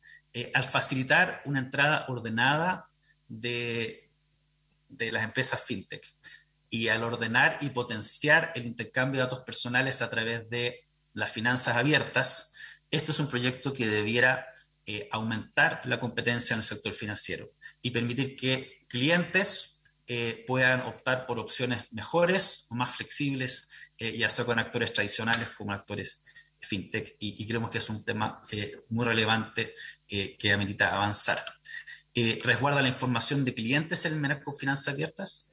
En Chile ya tenemos finanzas abiertas operando de facto y hay personas que están entregando información a empresas fintech, a terceros, pero de un marco que no permite a la CMF regular y ordenar. Y por eso, en ese sentido, el beneficio de esto es una mayor protección de privacidad. Y finalmente, al tener un marco de finanzas abiertas, de nuevo ordenado, donde la CMF establece estándares de interconexión robustos, se reduce el riesgo de accidentes en los cuales algunos de los actores tradicionales pudieran tener un problema de ciberseguridad por la interacción con empresas fintech. Entonces, una serie de beneficios. Finalmente, para cerrar, este es un proyecto que tiene una un trabajo importante por parte de, por cierto, el Ejecutivo, pero también la CMF viene recabando mejores prácticas de la regulación de fintech desde el 2018 en conjunto con el BID y discusión con otros actores internacionales. El Banco Central también ha participado en discusiones relevantes y creemos que este proyecto logra un razonable balance entre la protección de los clientes financieros, pymes en particular, personas de menores ingresos en particular, y el desarrollo del mercado. El mercado que también, dicho sea de paso, es una fuente de exportación de servicios relevantes desde ya. Y esto se logra al incorporar nuevos actores al perímetro de supervisión de la CMF y se logra también estableciendo que el marco regulatorio es flexible, es proporcional, no depende de la tecnología y por lo tanto se puede ir adecuando en el tiempo. Entonces creemos que ese es un proyecto que sería importante avanzar y es un proyecto que logra balancear bien estos dos objetivos. Segundo, señora Presidenta, es de verdad un proyecto urgente. En primer lugar, como les he tratado de presentar, esto es un mundo fintech que ya está activo en Chile, donde hay una serie de empresas ofreciendo estos servicios a personas y a pymes. Y creo que es importante dar un marco regulatorio razonable para resguardar los intereses de esos actores. Y lo otro es que creo que también es importante que el proyecto de ley mire hacia otros países, no solamente para ver cómo han regulado, sino que para ver cuáles son los cambios tecnológicos que podrían venir. El mundo, por ejemplo, de las monedas estables, las criptomonedas estables, es un tema que se está desarrollando en otros países. Entonces sería bueno estar adelante de esas innovaciones para que puedan desarrollarse en un marco ordenado. Sin duda que este es un proyecto que implica un desafío muy relevante para la Comisión de Mercado Financiero. Por lo pronto amplía significativamente nuestro perímetro y anticipando, o más bien, para poder tener esta conversación con la Comisión, hemos estado viendo cuáles serían los cambios internos que se requerirían de aprobarse el proyecto. Hemos avanzado desde ya en tratar de establecer una arquitectura de datos al interior de la CMF que nos permita fiscalizar de manera más eficiente. Y hemos estado considerando cómo deberíamos avanzar en tener un registro expedito de las nuevas entidades para poder avanzar si es que el proyecto llega a buen puerto en el Congreso. Lo que sí es importante es que el proyecto venga de la mano con suficientes recursos para la CMF y que se mantengan los plazos que se establecen en el proyecto para las nuevas regulaciones, que son varias. Creemos también, señor presidente, que este es un proyecto que es comprensivo en el sentido de que aborda una realidad urgente y mitiga riesgos y facilita desarrollos, y por lo tanto no requiere que se aprueben otros proyectos para poder avanzar. Hay otros proyectos que complementan en esta iniciativa y que generarían un ambiente más robusto, pero creemos que son proyectos que se pueden ir discutiendo en paralelo y dada la urgencia de la temática, creemos que este es un proyecto que se puede considerar en su propio mérito y que está bastante autocontenido. Y por cierto, reiterar lo que comenté al principio, señor presidente, la absoluta disposición de la CMF y su equipo técnico para acompañar la discusión de este proyecto en este ámbito específico y en general la discusión del Congreso. Muchísimas gracias. Muchas gracias por la presentación. La verdad es que creo que es no solo completa, sino que muy clara y detallada, lo que se agradece, porque se trata obviamente de un tema tremendamente específico y complejo. Así que quiero agradecer a nombre de la Comisión esta presentación. Le ofrezco la palabra a mis colegas por si hay alguna pregunta en particular. Senador Montes. No, a mí me surgen muchas preguntas, pero oiremos las otras intervenciones.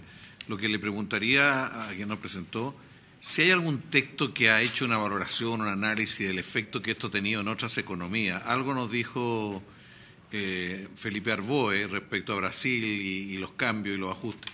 Pero ¿hay algún otro análisis que diga esto es lo que ha significado desde el punto de vista de profundidad en el mercado de capitales, desde el punto de vista de bajar los costos del sistema bancario? En fin, me gustaría saber si eso existe y lo ha tenido como en consideración el presentador de la CMF. Eso, presidente. Gracias, senador Montes. ¿Algún otro colega? ¿No? Senador Coloma. No, a mí me surgen muchas dudas, y no más que dudas, porque esto es un tema que es apasionante, que puede ser decisivo para todo el sistema financiero en el país, así que vamos a tener que verlo, y por eso que cuando dice que nos ayudan a acompañar, porque hay mucho texto que hay que después reflexionar. Yo quisiera ver un poco más, si usted hace en esta primera instancia, respecto al tema de criptomonedas, que ha surgido ya varias veces. Aquí, cuando el Banco Central en su momento vino, hace unos 2 años, y eran muy adversos, voy a decir una expresión que creo que es gráfica respecto a la incorporación de este sistema dentro del sistema de pagos de la economía. No sé, ahora pareciera que la CMF dice que hay algunas que podrían cumplir con los requisitos bajo el cuidado también del Banco Central, pero no sé si ahí hay un cambio de criterio por parte de ustedes. Creo que eso va a ser un tema de larga, no sé si espero que no larga, de profunda discusión, porque también entendemos que esto requiere velocidad, precisamente por lo que ha dicho usted, en un sentido u otro, lo que tener una norma de esta naturaleza sin resolución por mucho tiempo en sí mismo ya es una complejidad para el tema financiero. Pero quería, más allá de muchos otros temas que van a surgir en la discusión en particular, ver una opinión suya respecto de ese tema, porque creo que es un tema que es una diferencia respecto a lo que esta comisión había escuchado respecto de aquello. Gracias, senador Coloma. Senador García, ¿algún...? ¿No? A mí la verdad es que surgen muchas preguntas, obviamente, con la presentación, con la del ex colega Arboe. Yo iba a apuntar a lo mismo que ha señalado el senador Coloma, si pudiera especificarnos un poco más en el tema de que ustedes hacen las reflexiones finales, de hecho, que es un proyecto urgente y señala como uno de los temas a destacar los avances de economías desarrolladas que hacen urgente adelantarse a innovaciones y pone específicamente el tema de las criptomonedas estatales. Entonces, si pudiera ahí especificar un poco más, se agradecería. Muchas gracias, señora presidenta. Gracias, señores senadores, por las preguntas. Tuve un problema de audio, no sé si es por el lado de ustedes o mío, en la pregunta del... Ya, entonces creo haber entendido la pregunta del senador Coloma, pero senador, si le respondo mal o una barbaridad... O que le precise antes el senador Coloma, es más fácil. Como tenemos un problema de audio, si puedes precisar tu pregunta. No, que en su momento nosotros tuvimos una sesión especial hace 1 año y medio, 2 años, no, creo, no sé, Carlos. ¿Sobre criptomonedas? Sobre criptomonedas, donde había, de parte del Banco Central, explicitaron una duda muy grande respecto a su incorporación en los sistemas de pago dentro de nuestro país. Ahí entiendo lo que están planteando ustedes es, y aquí se está regulando de alguna forma bajo la autorización del Banco Central, pero se está como reconociendo una realidad de la cual es lo que yo entiendo, no se puede soslayar. No sé si entendí bien o mal, porque aquí no es que se esté planteando la duda si se incorpora como una forma de pago, sino que se está planteando que sea regulada su existencia y su funcionamiento a partir de esta fintech. Entonces, eso es lo que, de esta ley. Eso es lo que yo quería precisar, si ahí efectivamente hay un cambio, no más que un cambio de criterio, hay un criterio distinto del Banco Central o no, porque nosotros en eso discutimos intensamente justamente este punto. Insisto, este es un punto de muchos otros, hay todo un tema respecto a la información y financiera, que es un tema que se ha discutido mucho en estos años respecto del intercambio de datos, respecto de cómo se protege al usuario, respecto de cómo esto no pasa a ser también cautivo del sistema más que de las personas, la existencia de esto propia de esta información. Pero eso lo dejamos para después. Me gusta precisar por lo menos este punto que a mí me llama a consulta. Gracias. Tiene la palabra don Kevin. Muchas gracias, señora presidenta. Entonces, por su intermedio, voy a proceder a responder las preguntas. Sobre los efectos, yo creo que hasta esta altura sí hay una serie de antecedentes que muestran que tanto el avance del fintech como la regulación del fintech como las finanzas abiertas sí tienen efectos positivos en la competencia, en los precios, en la penetración de ciertos productos financieros. Lo que me parece que podríamos hacer, señora presidenta, es que le haríamos llegar a la Comisión una serie de documentos que recogen algunas de esas preocupaciones, de esos puntos. El primero es el informe o el documento, el white paper que hicimos en su momento en la CMF con apoyo del BID respecto a un marco de fintech en Chile. Segundo, el documento que en su momento preparó los asesores del Ministerio de Hacienda de Finanzas Abiertas. Creo que tiene un muy buen resumen de particular lo que ha estado ocurriendo en Europa y el Reino Unido con las finanzas abiertas, y hay una serie de otros estudios particular realizados por el BID, el Fondo Monetario y la Universidad de Cambridge, que creo que complementan estos dos anteriores. Entonces, señora presidenta, si le parece, podemos hacerle llegar a la comisión, al senador, estos documentos.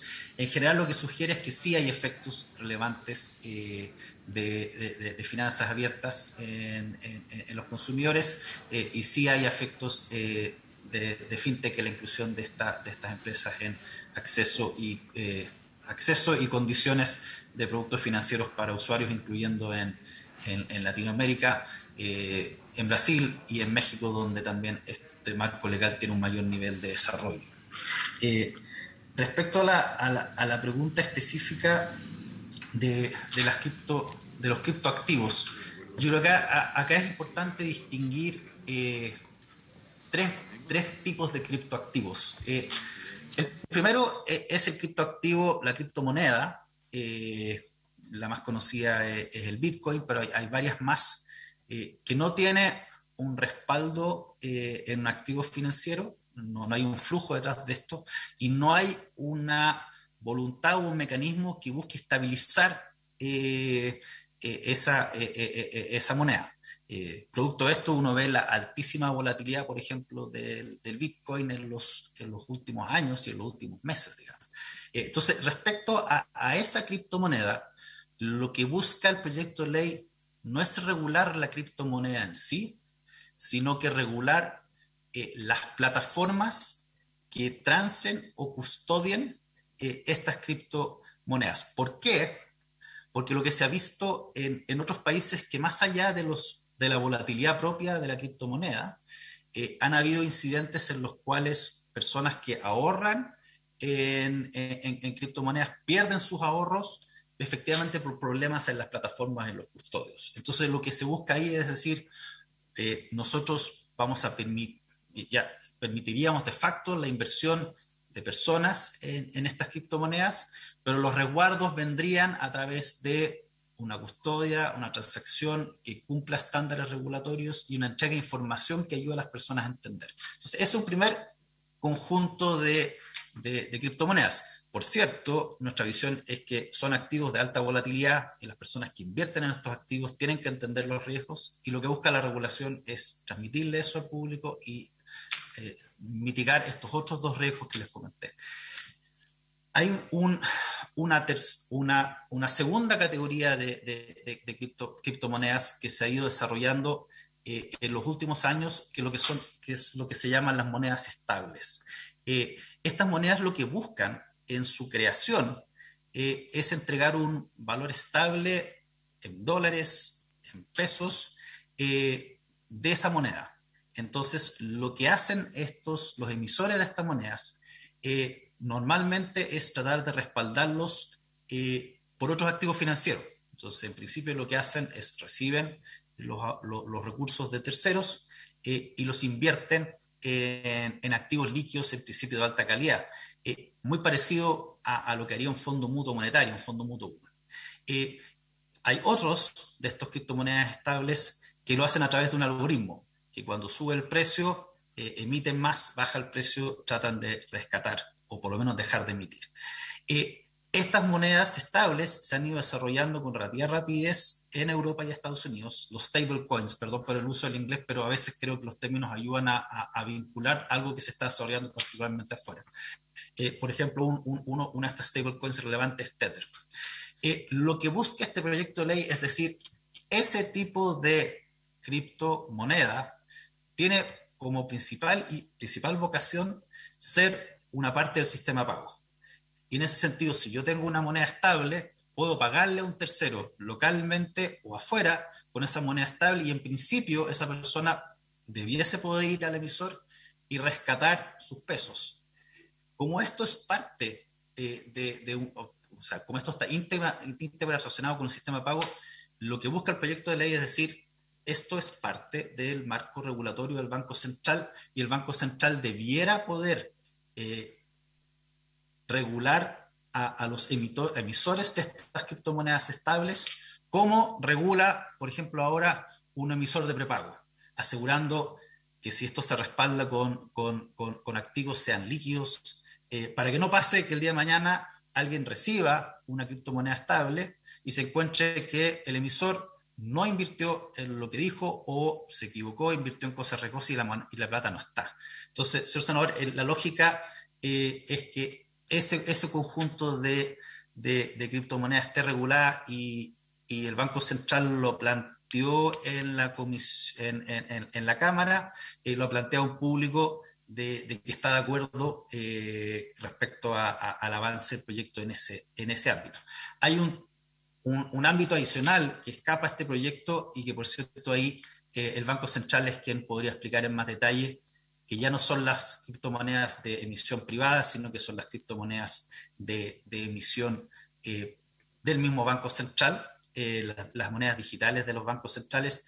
Ahí lo que anunció el presidente Marcel en su momento era la disposición del Banco Central de analizar la conveniencia de avanzar con esto, pero es un tema propio del Banco Central que sí queda fuera de este periodo, de esta ley. Lo que hace esta ley entonces es regula las criptomonedas no estables, en particular en lo que es su transacción y custodia e información a los clientes, y las que tienen vocación de ser estables las asemeja a un medio pago y las mete dentro del perímetro del Banco Central, para ello evitar algunos de los problemas que se podrían dar y que justamente temen los reguladores de otros países. Espero con eso haber respondido sus preguntas. Muchas gracias, Kevin. Muy interesante la presentación y vamos a estudiarla y ojalá que nos mande los textos que nos anunció. Muchas gracias. El director de Impuestos Internos está ahí, el señor Barraza.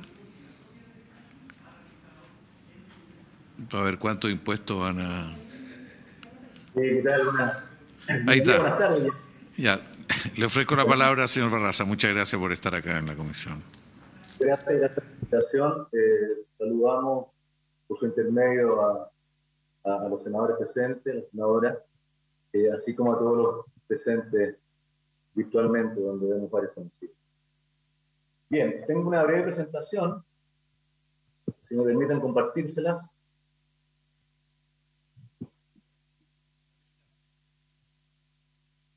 Está habilitado, me informan.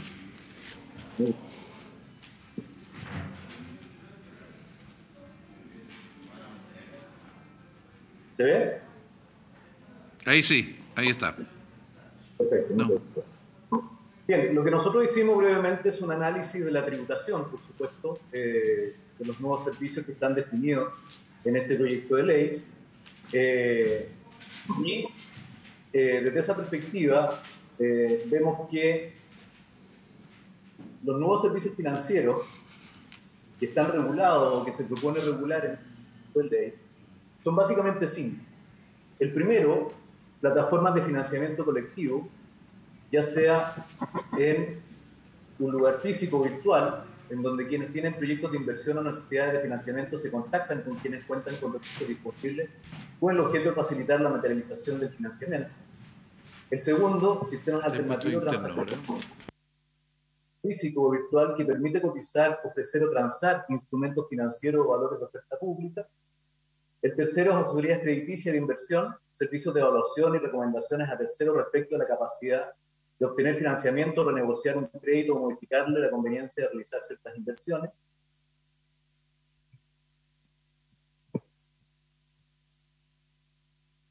El cuarto, custodia de instrumentos financieros, mantención a nombre propio por cuenta de terceros o a nombre de estos los instrumentos financieros, dinero o divisas que provengan de los flujos o enajenación de los primeros.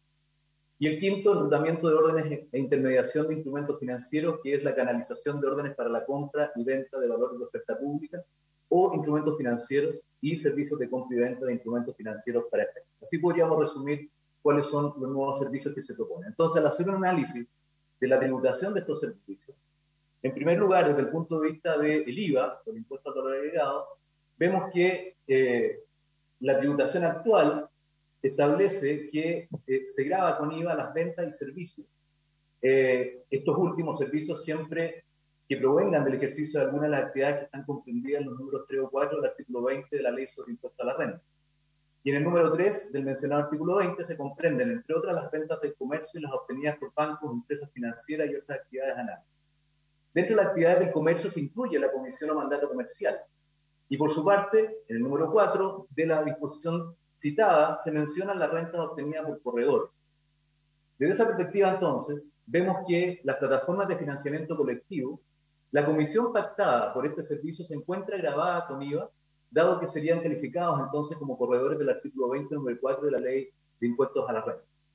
Por su parte, en los sistemas alternativos de transacción, la comisión pactada por este servicio también se encuentra grabada con IVA, dado que sería calificado como corredores del artículo 20, número 4 también de la Ley de Impuestos a la Renta. Por su parte, las asesorías crediticias de inversión no se encuentran grabadas con IVA al corresponder a una asesoría profesional de aquellas calificadas en el número 5 del artículo 20 de la Ley de Impuestos a la Renta.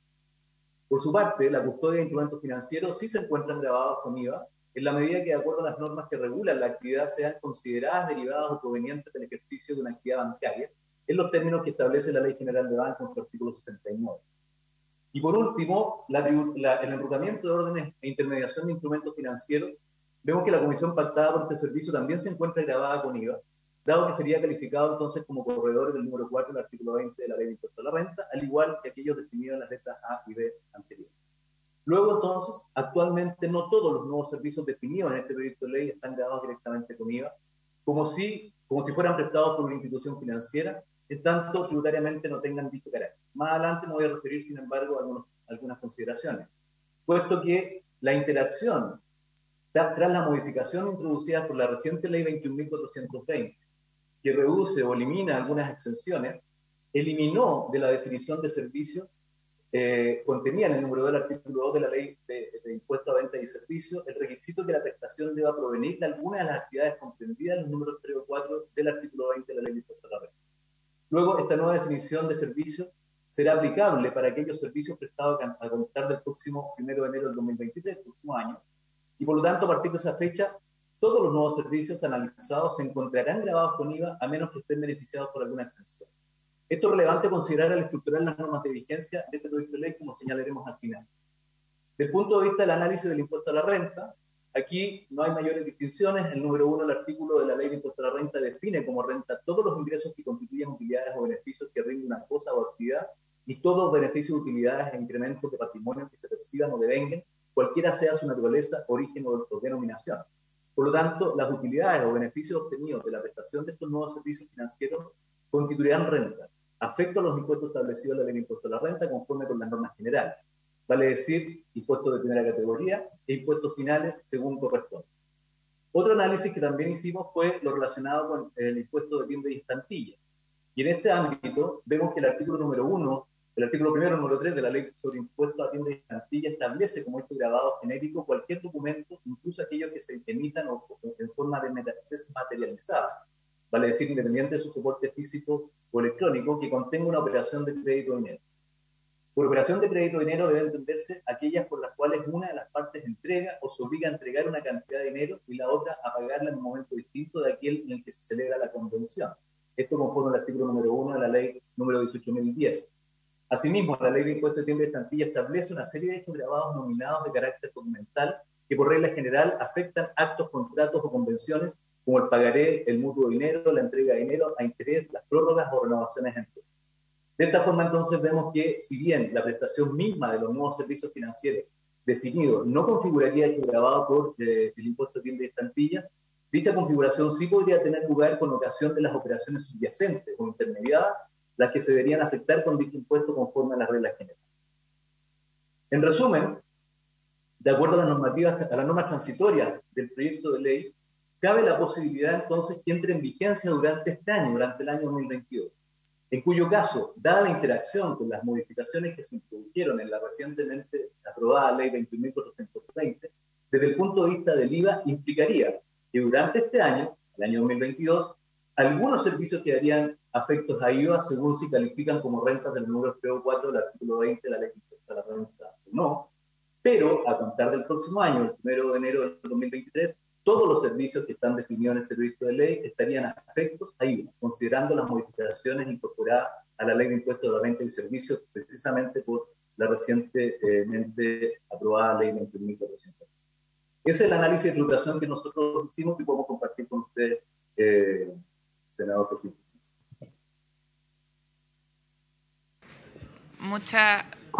Muchas gracias, director. ¿Preguntas, colegas? Senador García. No, y tal como ha señalado el director, las operaciones que están aquí descritas y de acuerdo con la última modificación tributaria van a quedar grabados con IVA y por lo tanto pudiéramos en algún minuto, si es que no está en el informe financiero, solicitar ¿Y cómo se calcula? Director, yo sé que está en una norma y no sé si la tiene usted. Mayor recaudación. ¿Es mayor recaudación? Sí, pues por director. En el caso... Está muteado, director. No se le escucha. Perdón, ahora sí. Sí, senador, en el caso de los nuevos servicios que pasan ahora a quedar afectados a partir del próximo año, ¿sí sería mayor recaudación? No se escuchó. ¿Ahora sí? Sí, ahí sí. Sí, señalaba que efectivamente en el caso de los nuevos servicios que pasarían a quedar afectos a IVA a partir del próximo año, sí habría una mayor recaudación. Ya, perfecto. Estamos con un problema de hora. Vamos a tener que citar a una segunda sesión para poder escuchar al resto de los invitados. Yo les pido excusas, pero este tema es, como lo decíamos al inicio, complejo, requiere atención y detalle. Entonces, la idea nuestra es que este miércoles, que tenemos que ver el tema del Consejo del Banco Central, podamos ver además el proyecto de ley que tiene unas normas bien específicas en plataformas digitales de Uber y luego seguir con este proyecto, de tal manera que podamos votar en general el miércoles y en particular empezar a verlo la semana siguiente. Si le parece a la comisión, ¿lo hacemos así? ¿Sí? Así se acuerda. Estimadas y estimados, muchas gracias por haber estado acompañándonos y los dejamos invitados para el miércoles para seguir en el análisis de este proyecto. Habiéndose cumplido el objeto de la sesión, esta se levanta. Recording stop.